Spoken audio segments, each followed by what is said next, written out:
de la République. Parlons de ces 30 milliards de francs CFA, le montant du financement supplémentaire de la Banque mondiale au PATMUR. Le projet d'appui au transport et à la mobilité urbaine va ainsi poursuivre ses projets de voirie et de pavage dans la banlieue et la zone des Niayes. L'objectif est d'accompagner le plan Sénégal émergent dans son volet infrastructure Oumou Baldé. Des ressources financières additionnelles pour le PATMUR, projet d'appui au transport et la mobilité urbaine. En effet, la Banque mondiale lui rajoute un financement de 55 millions de dollars, soit environ 30 milliards de francs CFA, pour la réalisation d'infrastructures en continuité de ces réalisations dans la grande agglomération de Dakar et même au-delà. Il permettra notamment la réhabilitation-construction d'un tronçon de 69 km reliant Lampoule à Grand-Diol, ainsi que le pavage d'environ 30 km de voies urbaines dans les communes de Pikine, Guédiawaye, Parcelles Assainies de Sangalkam aussi.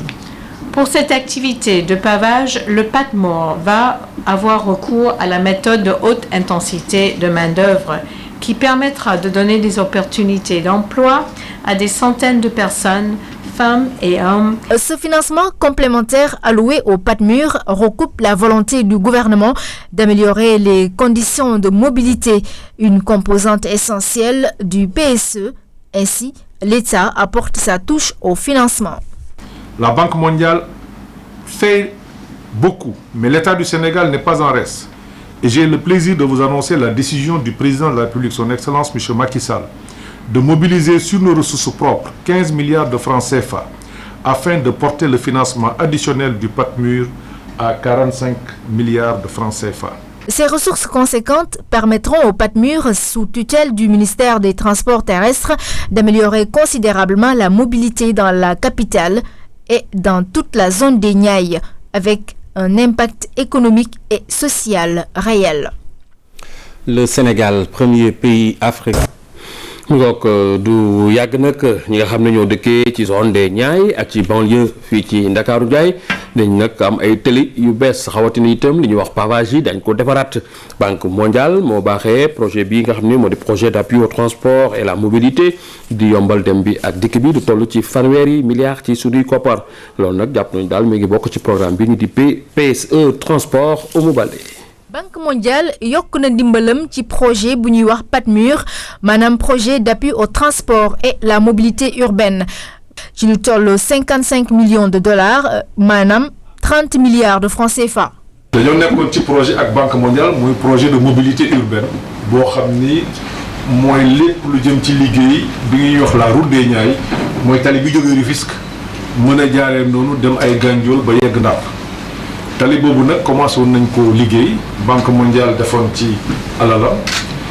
gouvernement du Sénégal jàpp ni aussi dimbal na ko fekk ci loxol borom président de la République wax ñu ci budget bi ni ñu jël fukki milliards ak juróom def ko ci tali boobu tey aussi Banque mondiale fekkaat ñu ci génne fanweeri milliards dimbale ko Sénégal pour tali boobu mën a yegg tali boobu nag ñëpp xam nañu solo ndax dafay tax nit ñi mën a dem ba Saint-Louis te du ñu jaar ci route nationale bi. te boor boobu ku ko xam ci Sénégal xam ni daanaka mën nañuy wax production horticole bi foofu la gën a bare mu lépp foofu la nekk waaye foofu la gën a bare kon tali boobu dafa am une portée économique mais projet bi aussi li ko amal solo mooy dafay permettre dëkk yi nga xam dafa nekk ci biir di mën a def seen interconnexion ndax bay c'est une chose waaye mën a fexe ba jël li ngay bay andi ko ci tali bu mag bi nga xam ni moom moo la yóbbu Ndakaaru wala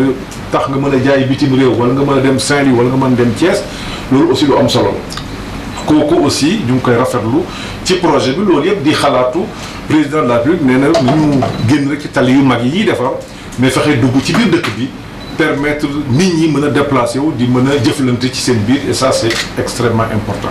mais li ci am solo surtout en banlieue bi yoon muy Guédiawaye Pikine ak Malika foofu am na programme de pavage bu am solo boo xam ni gouvernement bi dina ko fa tàmbale dégg ngeen ni ko madame Corde waxee loolu pavagement bu ñu ko waxee mooy ay liggéey ça c'est extrêmement important mais surtout bi yoon président daf ci beral loxo jigéen ñi